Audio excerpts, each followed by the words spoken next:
poem out there, and I have way more information than I think I'm going to be able to pack into this time, so we're just going to fly here. Good morning. Thank you for being here. My name's Nem. I'll tell you more about myself in the beginning. We'll do introductions, but I appreciate everybody being here today, especially because I know you were all perhaps signed up for a different panel discussion than what's happening, and instead you get just me for the next hour, and for that, I'm really sorry. We'll try to fly through it. There's a ton of information here. Hopefully you leave with something that's helpful for you. We're going to talk about health inequities among LGBTQ individuals. You know that. I do just want to say this picture I absolutely love. This is a picture that I just took at our most recent Portland Sage dinner. So this is at the new Equality Community Center in Portland, and we just started our first in-person congregate meals. And so we took this at the last one this last month. And I'm really happy to be able to use that on this slideshow today. Today's agenda, we're going to do some introductions. I'm going to tell you who I am. I'm going to tell you about Equality Maine briefly. I'm going to tell you about Sage Maine briefly. We're going to talk about language, history, numbers, and if we have time, we're going to do a little discussion at the end. Let's see how fast I can fly. My name's Nemison Knight. Nem is a lot easier. Double silent letters at the beginning of my first and last name is crazy. I use she, her pronouns. This is me and my wife, Sam. We live in Portland. We have 2 kids. Here they are. They're really stinking cute. The youngest loves to wear bow ties, which is hilarious because he's 2. What 2-year-old likes that? This is a little bit about my background. I actually come to this work from the world of healthcare. So I worked in senior care for 10 years. This is a picture that was taken of me in August of 2020 in an assisted living, which was when we were just, I like this picture because I like looking back and being like, oh my God, remember the beginning of the pandemic, especially in senior care, where we were like full PPE all the time, wiping down everything, tables outside for flowers and deliveries. So yeah, I worked healthcare for about 10 years before I ended up coming here to Equality Maine. This is just an old picture that cracks me up. This is me and my homecoming date in high school. So if anyone had any doubt that either one of us would turn out to be gay, I think you only need to look back at that gem up there. Should have been no surprise to anyone. So I work for Equality Maine. Many of you probably know who we are, but we're the state's oldest LGBTQ advocacy organization, founded in 1984 after the murder of Charlie Howard, who was a young man in Bangor who was killed for being gay. His story actually has been immortalized in Stephen King's It, if anyone's familiar with that, but the story of Charlie being dangled over the bridge and dropped is the story of Charlie Howard. It's a true story, and after he died, several members of the LGBTQ community came together and said, not in our state, and formed what was then called the MLGPA, which is the Maine Lesbian and Gay Political Alliance, but like all acronyms, it quickly became outdated, and so now we call it Equality Maine. We do advocacy in the form of legislation. This is our now executive director speaking, I don't know, somewhere important because she does important things like that. We do a lot of education. This is a group that we worked with up in Calais Middle School, putting together a Pride Day within their middle school, which was really cool. Worked in partnership with the kids in that community, but we also do trainings and educations around the state for different organizations, companies, and also work with school districts on inclusive policies. And then we do community events. We're working right now on a new campaign called We Play Too, where we're partnering with different sports organizations to host Pride Nights and raise awareness about LGBTQ and trans kids in sports. We have coming up the biggest, they call it Maine's biggest Halloween dance party. It's the Great Pumpkin Ball. So we're kind of a multifaceted organization in that regard. And then within Equality Maine, we have another organization called SAGE. SAGE is the organization that I was hired originally to start with, and SAGE provides services and advocacy for older LGBTQ adults throughout the state. So that picture at the beginning is from one of our SAGE dinners in Portland. We do congregate meals in Portland, Bangor, and Aroostook County. And do really the same sort of like 3-tiered approach throughout the state of advocacy, education, and community events. These are our pictures from some of our events just this last year. Oh, there's that one again. I also love this one because this is a dear friend of mine, Tyrone, who used to live downstairs from me in my first apartment, and I'm so tickled that I now have him in Sage stuff. So that's Sage, that's me. Here's part one. We're flying. We're going to talk about language. We're going to talk about language because before we can really get into the nitty-gritty details of some of the meat of what you came to talk about, I want to make sure that we're all coming from a shared place of understanding. So the first thing we're going to go through is really the most basic acronym that we've all heard. And we're going to define it. So the L in LGBTQ stands for? Thank you. And how would we define lesbian?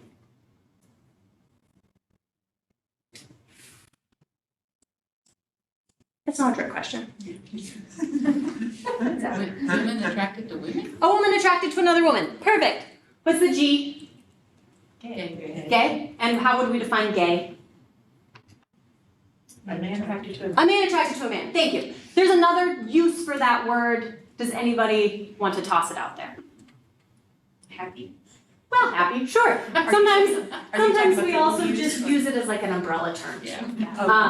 Right? Sometimes gay is just used to say somebody who is attracted to other people of the same sex. Sometimes it just is. The B stands for? Bisexual. Bisexual, which is somebody who is attracted to both, right? The T? Transgender. Transgender. There's actually some debate over whether or not transgender should really be a part of this acronym, because when we talk about lesbian, gay, and bi, that's a sexual orientation. That's who you're attracted to. And transgender is your gender identity, which is not really the same category. So in some of the more recent surveys that are out right now, you'll see that they separate LGB as part of those survey questions, and then the T as something separate. That's really a question of gender identity versus sexual orientation. And then the last one up there is Queer. queer, right? Which means Gay. Defined by the person who's using it. it can be defined by the person. That's right. And it's again just an umbrella term. It sort of is used for anybody who does not fit within some of the gender norms, can choose to define themselves as queer. Now, this is a picture of a mirror in sand. I was really pleased to find this image, as you're about to see why. I want to talk a little bit about the evolution of language. So we just talked about those words: lesbian, gay, bisexual, transgender, queer. These words are shifting rapidly and our definitions are changing too.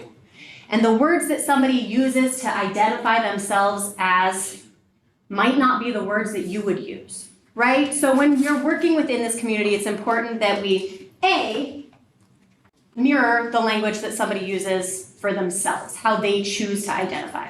A great example of this is that I now use the word, I told you, well, I don't know that I did. I identify as a lesbian. It took me a long time to use that word because when I was younger, that felt like such a dirty word. It felt like such a slur. It felt like the only time I ever heard it used was when someone said, oh, a dirty old lesbian, right?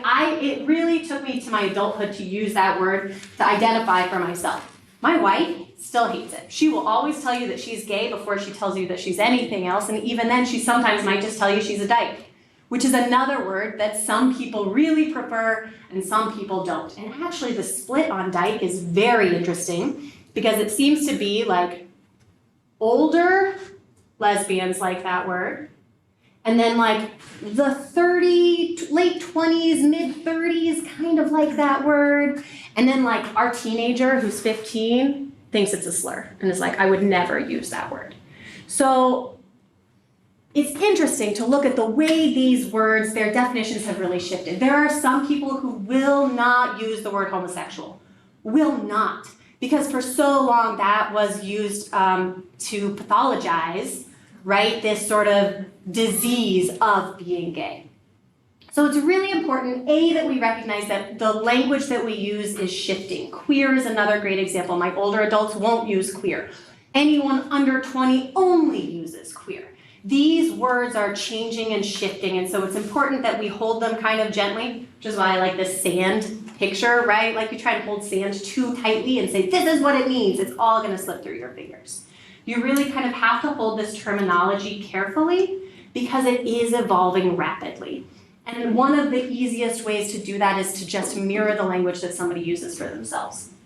Hence the reason I was so pleased to find this image, because Can I ask a question? yeah. So I've also heard people say that if you're not queer, you shouldn't label someone that way, Mhm. if you're not of that.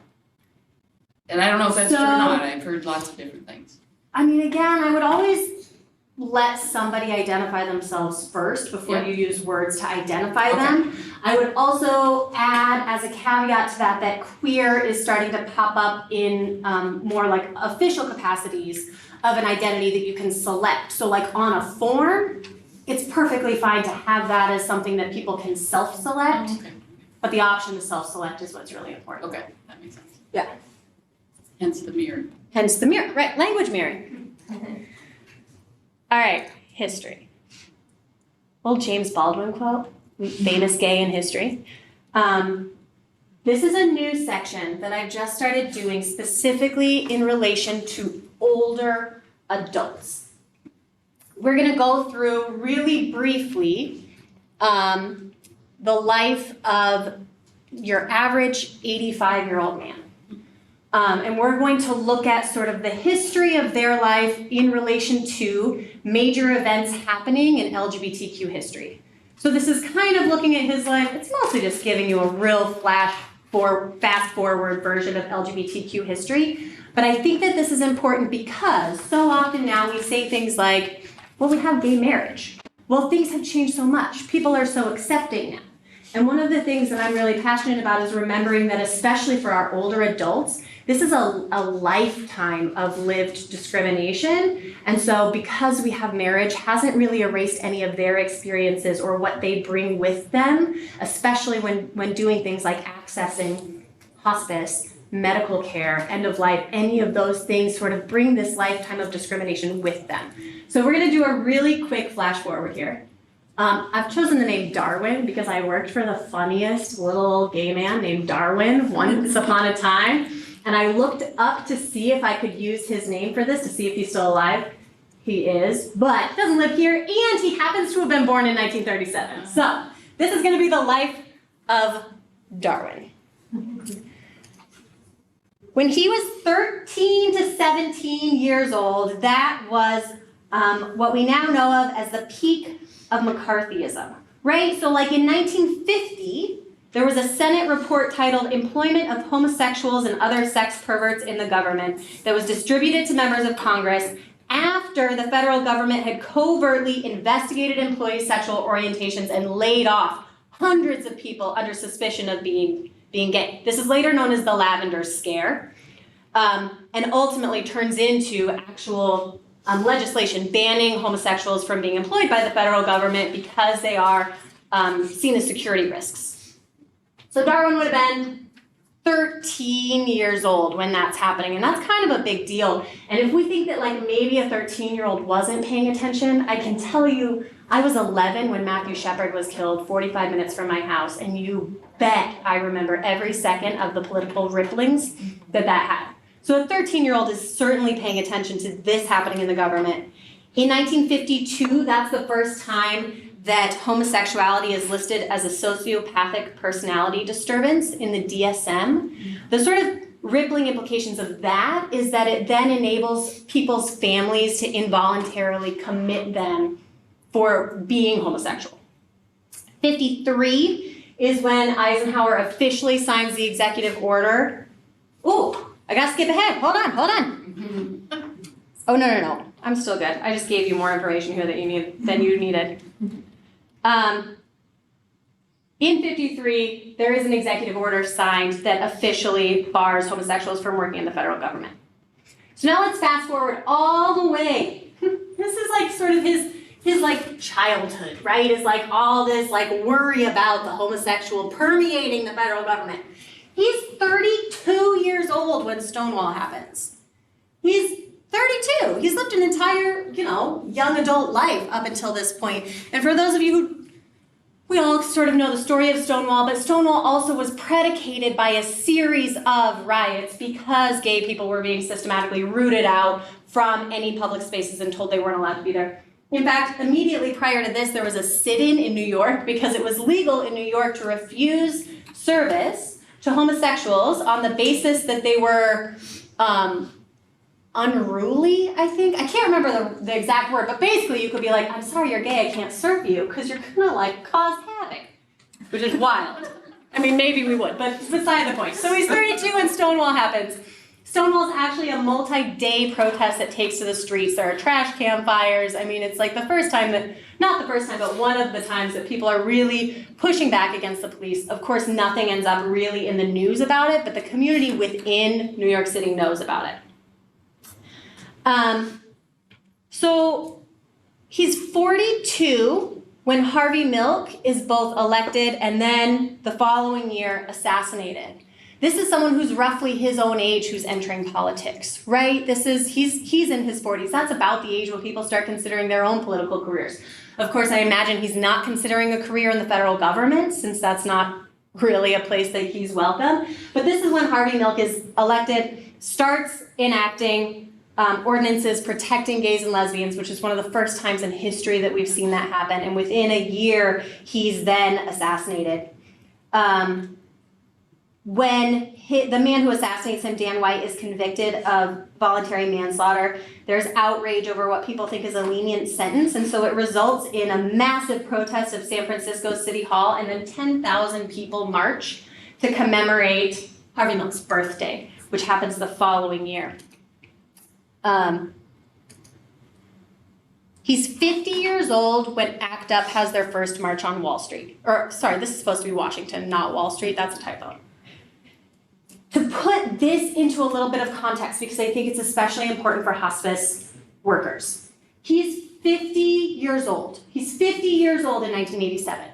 So in 1981, when we first start looking at the outbreak of HIV/AIDS in America, that we have 234 deaths that are attributed to AIDS in 1981. And those are just, remember, AIDS is an underlying cause. You don't die of AIDS, you die of pneumonia, right? You die of something else, you die of this, right? So these are 234 deaths that are attributed to AIDS in 1981.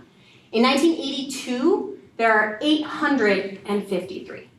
In 1983, there are 2,300. In 1984, there are 4,000.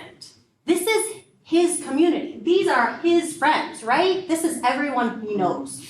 1985, the numbers get up to 5,000. That's the first time that Ronald Reagan ever mentions AIDS in a public address. So this outrage from a community who's seeing everyone they know dying of this disease and no response from the government leads to the first March on Washington here.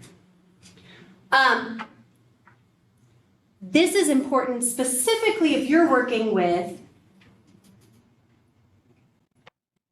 gay men of this era. What does hospice mean to somebody who has watched their friends die alone in hospitals? What does end-of-life care mean when this is one of the most pivotal moments in their history?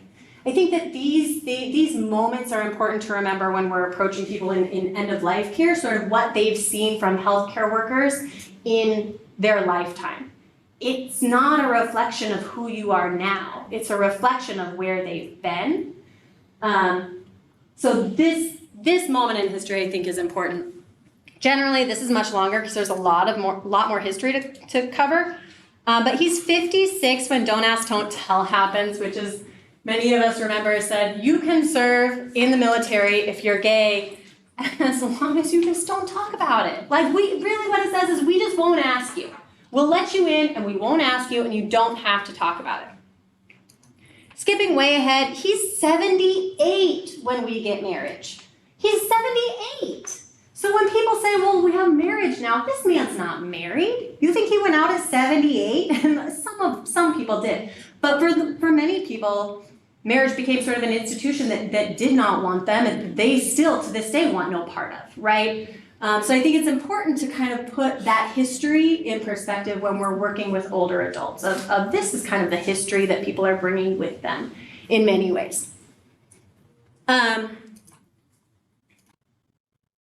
Math. It's not really math. I'm not very good at math, but we're going to talk about some numbers. So how many LGBTQ people are there? This is such a good question. And it doesn't have a great answer, because when's the last time that any of us went anywhere in an official capacity like our doctor's office or the polling place and were asked, do you identify as LGBTQ? We don't ask it, right? We don't ask it, and so we don't have good numbers. As we know from history, there's a reason we don't ask it, right? It comes from sort of this historical trauma of fearing that if you're outed, you're going to be, lose your job, lose your family, lose your entire livelihood, end up wherever. And so now we've moved to this place in history where we've gone so long with don't ask, don't tell, that we don't have good data. Yeah. We're actually trying to start that. Are you? Ask those questions in healthcare. I love that. Well, but there's some challenges. Yes. One is how do you ask the question without getting pushback? Mm-hmm. The other is how do you build trust so that you get the right response? And then what do you do with the data, right? So don't ask unless you're going to do something with this information that's going to help the population you're asking about.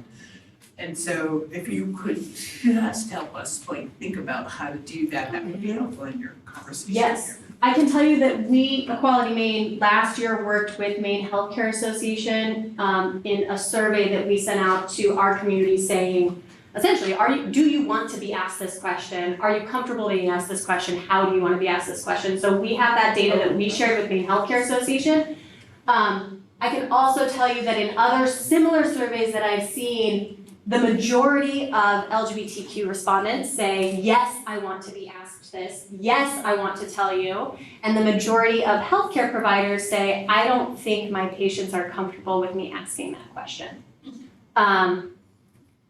So something else that we hear a lot is that I want to provide this information, but I don't want to have to volunteer it without being asked. And the other thing that we hear over and over and over again is that I don't want to have to correct someone when another assumption has already been made.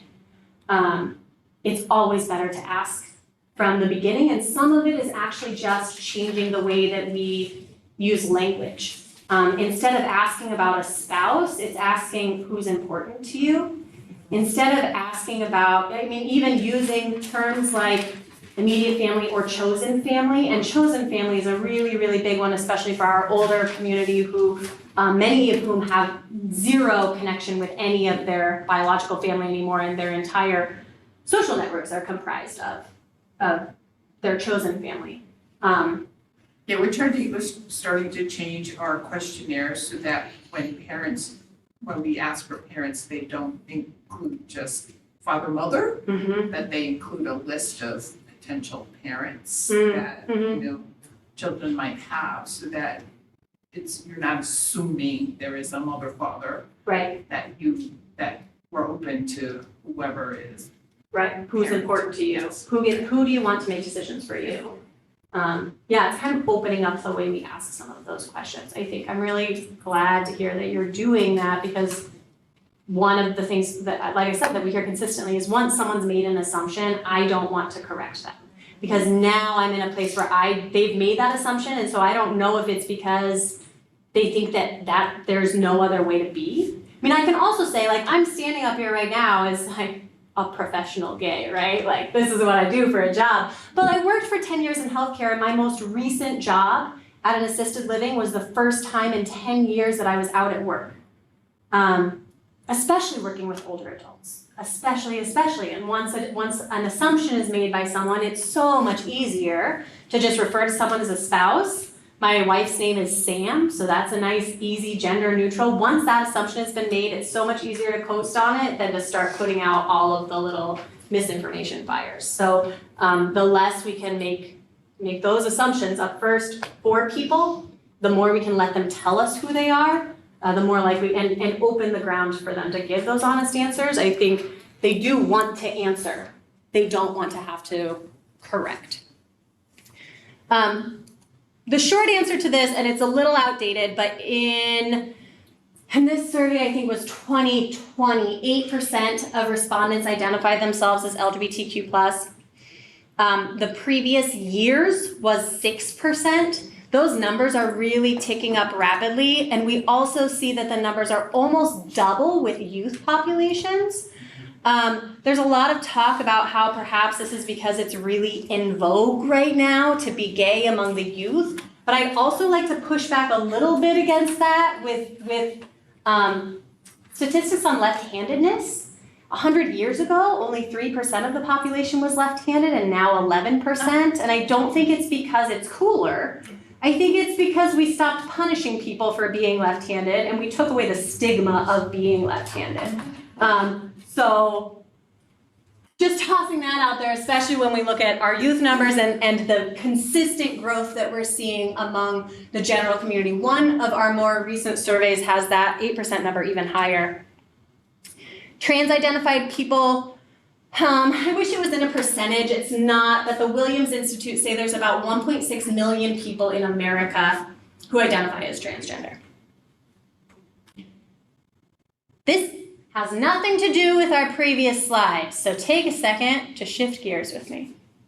This is from an organization called the Movement Advancement Project, MAP. It's a really cool website you can go to. They collect a lot of data on LGBTQ issues across the country.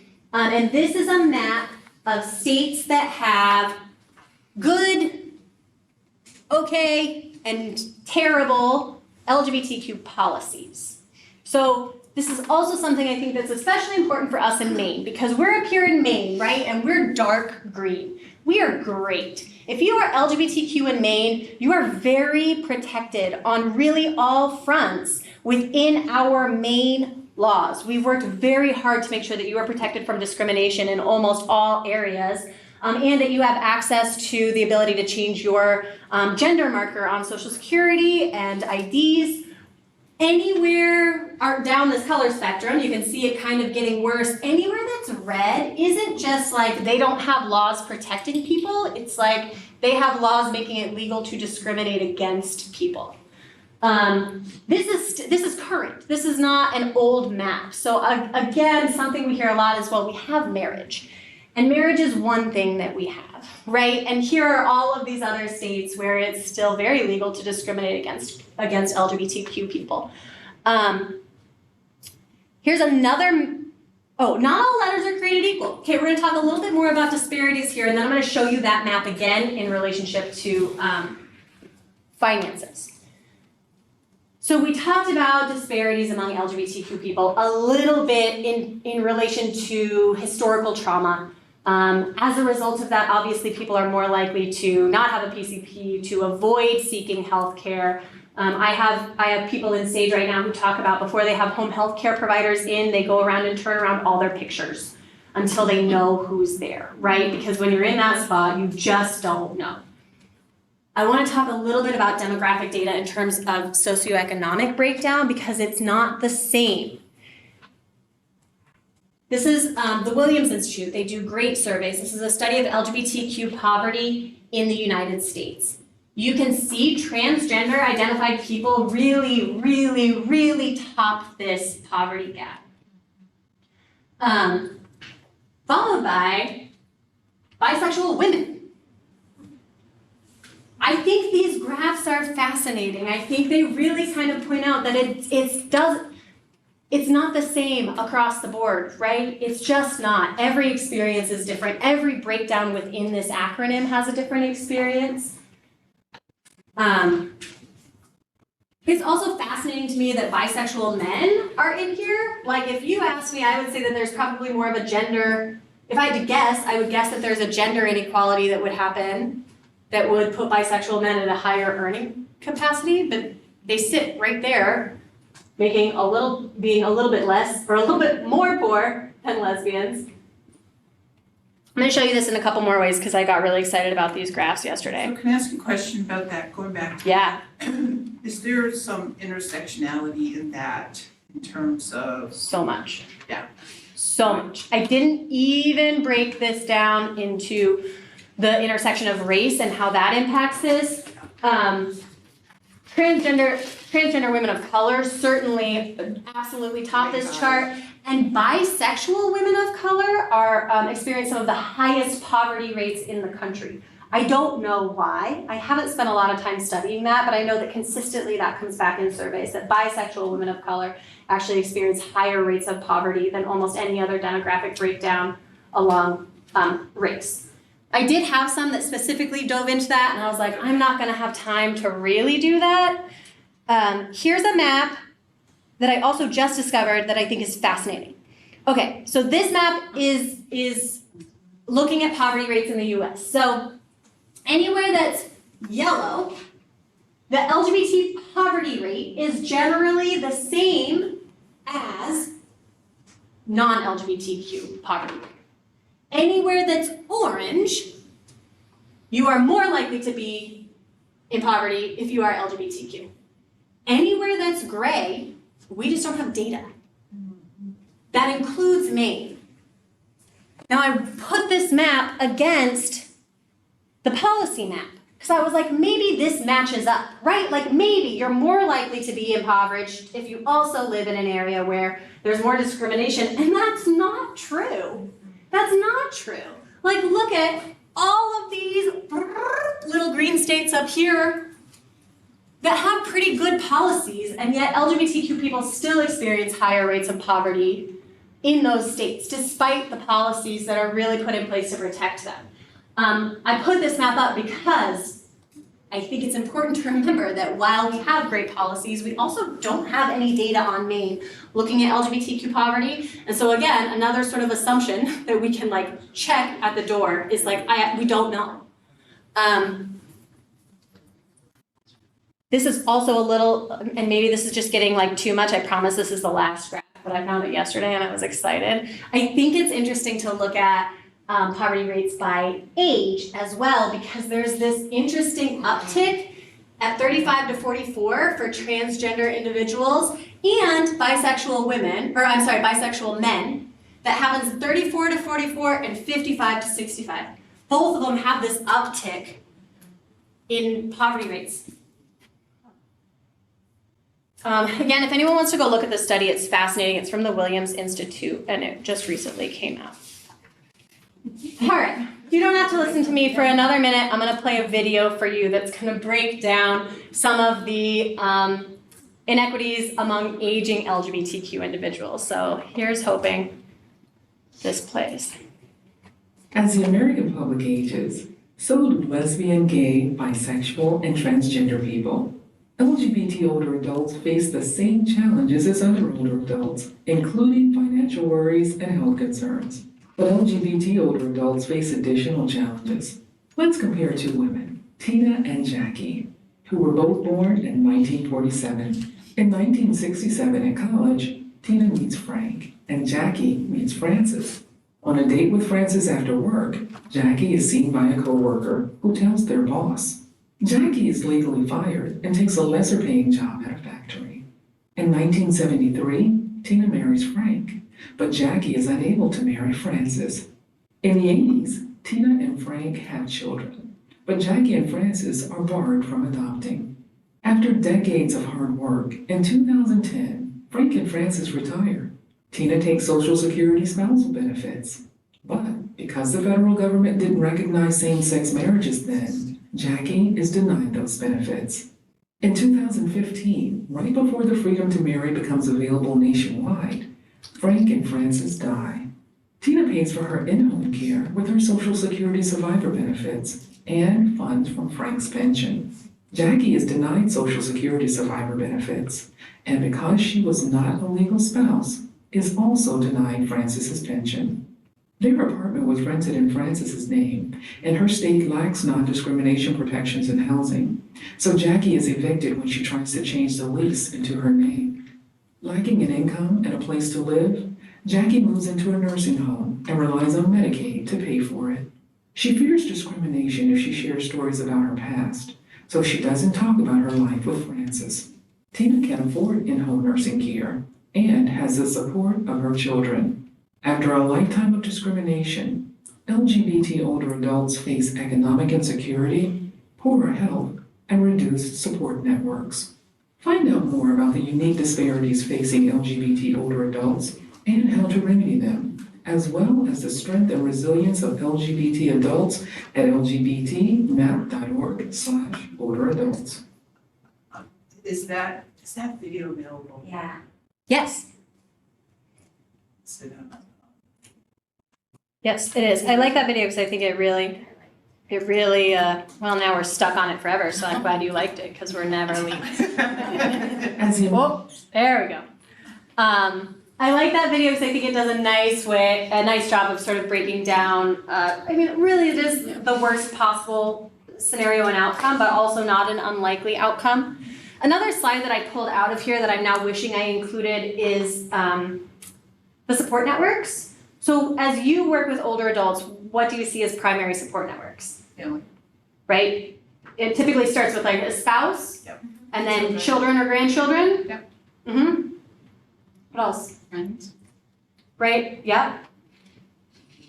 Brothers and sisters. Brothers and Or sisters. siblings. So those first three, spouse, children and grandchildren, and then immediate other family comprise 80% of a person's potential caregivers, generally speaking. After that, we break down into religious support, community support, health and services, but those three make up 80%, and those are the three that our community are the least likely to have.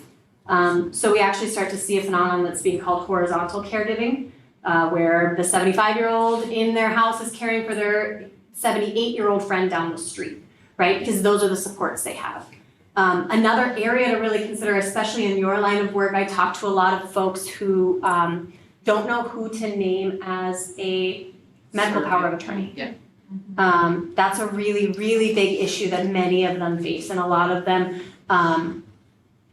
pursue paying someone to be an executor of their will that they've never met, paying someone to be that financial power of attorney and that medical power of attorney and make those decisions because they just don't have somebody. I even have a couple right now who said, we found someone who we really, really liked and trusted, me and my wife, in the event that something happened to both of us, and we chose someone who we really liked who was younger, and then they died suddenly. And she was like, we put all our eggs in that basket, and now we don't know who to name as this person. So as you're working with people who are at the end of, who are experiencing end of life care with all of you, I would encourage them to talk about who they've named as those people that get to make decisions for them. Because and know that that's a tough conversation for many of them because they don't have their immediate families anymore. Another kind of powerful video is that one called Gen Silent, Yes. which illustrates some of those particular points of, having to help one another because there isn't anyone, or that family members have refused or basically disowned a family member who's trans or gay or whatever it is that the family member identifies as, and so they lose their families Yeah. in some of these scenarios, which is another sad story. Right? Yeah, Gen Silent is a great film. It came out, I think in '99, but it's still really relevant. And we just used it, USM used it for their Masters of Social Work program one night. They showed this video and then had some folks from SAGE come and talk about their experiences. So if you have a chance to watch it, I think it's free. It's one of those weird, free channels that has annoying commercials, like Pluto TV maybe? It's you would only go there for one thing. Anyway, you can watch Gen Silent, it's cool. It follows 3 older adults as they access healthcare services and end-of-life care. Okay, great. We've got, I think, 20 minutes, right? Or 15. I don't want to keep you late because it's lunch.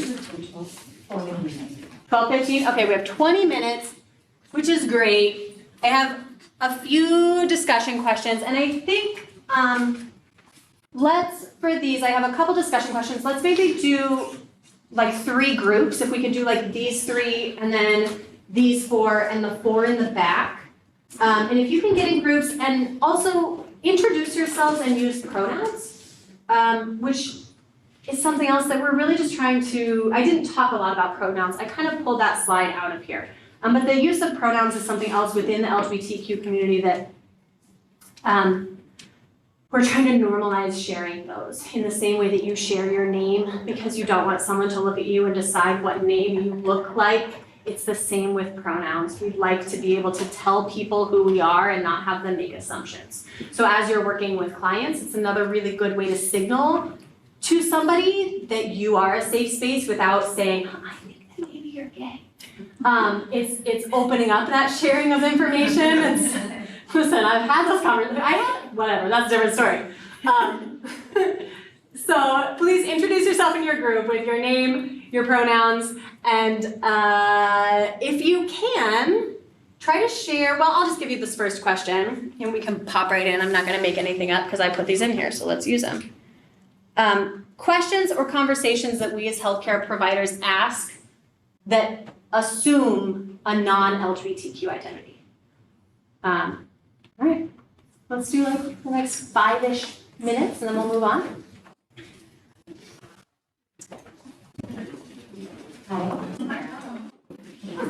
We said it's really big work. All right, we are at time. Thank you so much, everybody, for being here. I'm not gonna make you pull back together. I'll be here for a few if anyone has questions, but otherwise, thanks for coming to this session that was not fantastic. Thank you so much. Yeah, have a good rest of your conference.